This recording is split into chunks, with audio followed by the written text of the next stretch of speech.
Welcome to Dual Sport YT. So on today's show, Magic Show today, the 2025 KTM 390 Enduro R. There's a lot of reviews out there and they all kind of say the same thing, but we're going to tell you something completely different. Now for something completely different.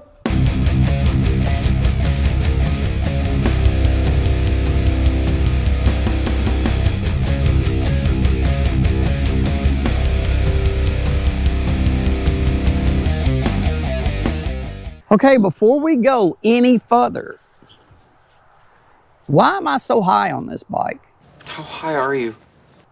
I foresee this bike being a fantastic BDR bike. Fantastic! Put some racks on this. Because of the way this engine is set up, now we don't know yet what the ECU flash is going to do from KTM, and they still have to do the side stand fix. But if that doesn't do what we need it to do to get us a little bit more control of the throttle and the fueling in the lower registry, say under 5,000, then we're going to switch to the aftermarket to get stuff for it. Because once this bike gets to 5,500 RPMs, it really shines. It comes alive. It's alive.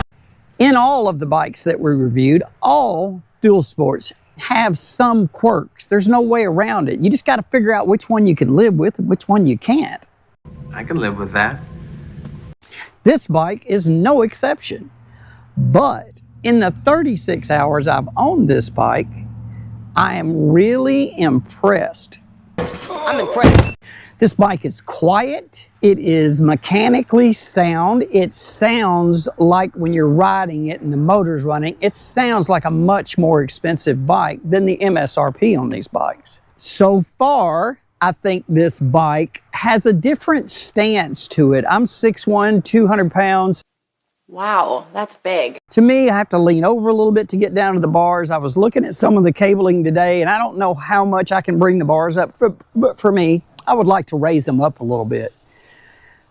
Obviously, you have no wind protection, but you don't need it on this thing. The weight of this bike on the road makes it feel planted, and it makes you feel established on the street, sort of like a street bike would.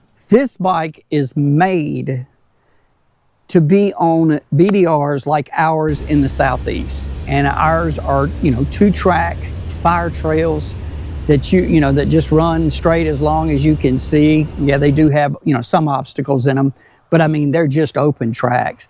This bike shines at about 5,500 RPM and higher.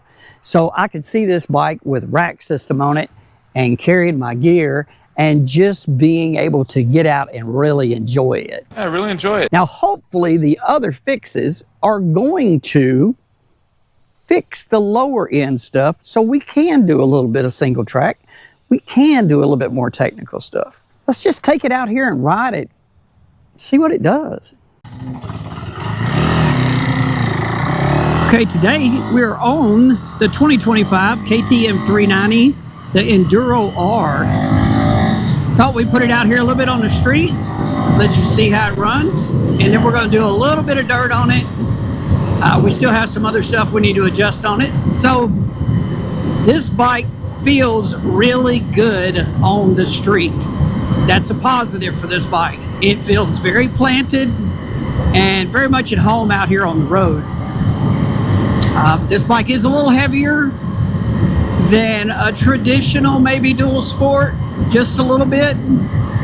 But on the road you feel that, and the motor sounds good. It sounds nice and tight. And then once you get above 5,000 RPMs, this bike really shines. And right now we're in the street mode. We're going to take it up here in a minute and we'll put it in the dirt mode. Up to about 5,000 on the street, the throttle response is very lackadaisical.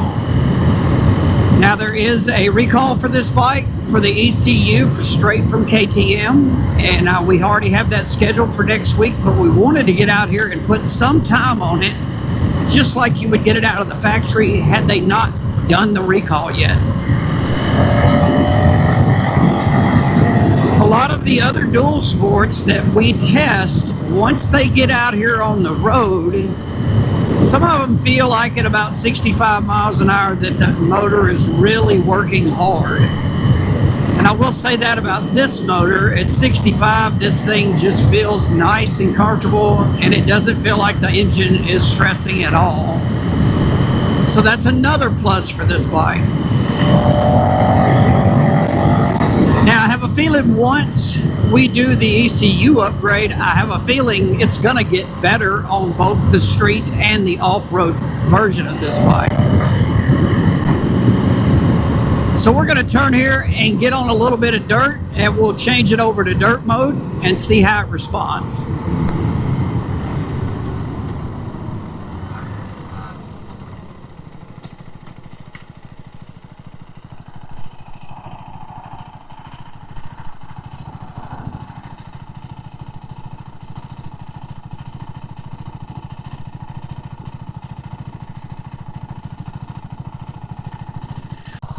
So now we're in off-road mode, and we lose the ability to see the tack in off-road mode, but you can see there's no rear ABS and no traction control on.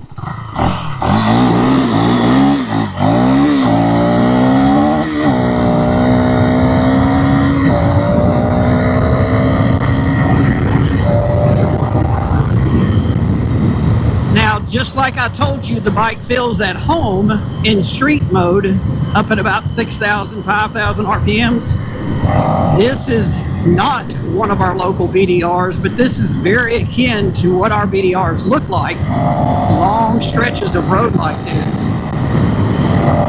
It's what makes me believe this bike is going to be fantastic on BDRs.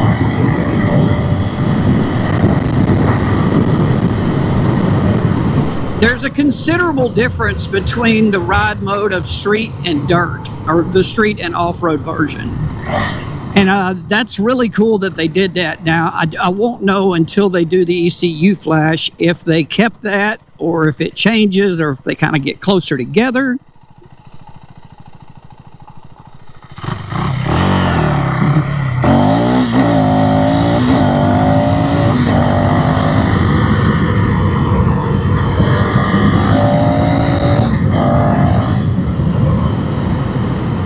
To me, this bike feels a lot better than, say, a straight out of the box KLX, because it's really governed down. A straight out of the box 300L, because it's really governed down. I personally like this because there is that 45 horsepower that comes equipped on this bike. We may have to do a few things to get that 45 horsepower to be where we want it to be in the rev range.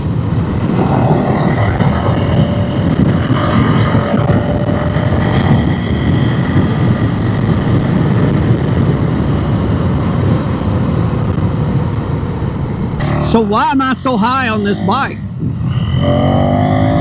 I'm not, but I will tell you this bike for us, for our channel, is going to make a really good BDR bike when we get through doing stuff to it. And for the price point, around $6,000 MSRP. And I will tell you this, if you shop around, you can get these under $6,000. Now, as long as the KTM flash works and gets rid of the stalling issues, I don't know that there's a better buy out there for the horsepower, the suspension.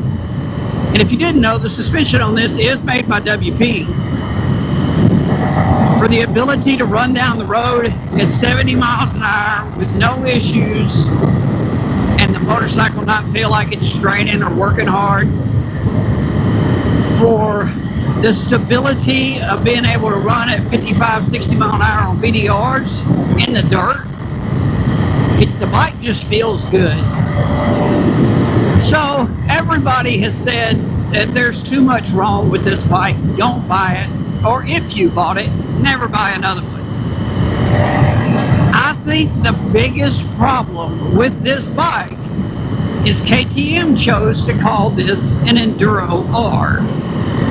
This is nowhere close to being what an Enduro is. An Enduro weight is your enemy.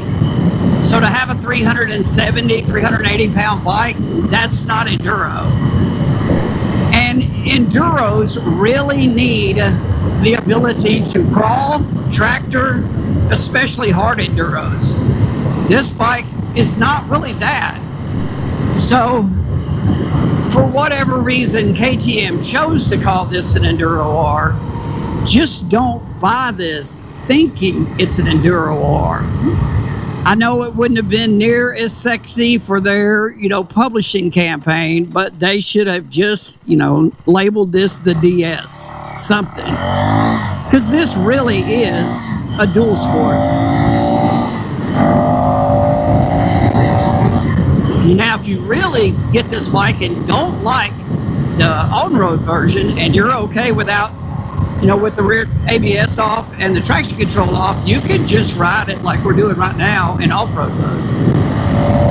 And it is way more responsive.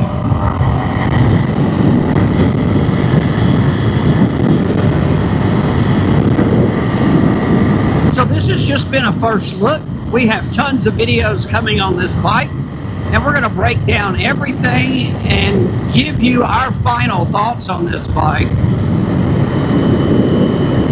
We really appreciate you guys being around the channel, man. If you can, go out there, man, and hit that like and subscribe. Really does help the algorithm, and it helps the channel. We're constantly on the lookout for new bikes to buy to review for you guys. And if you would, if you don't mind sharing this content, it really does help us if these videos get shared out. It helps move us up in placement. So, until next time, thanks so much for watching Dual Sport YT. Until next time.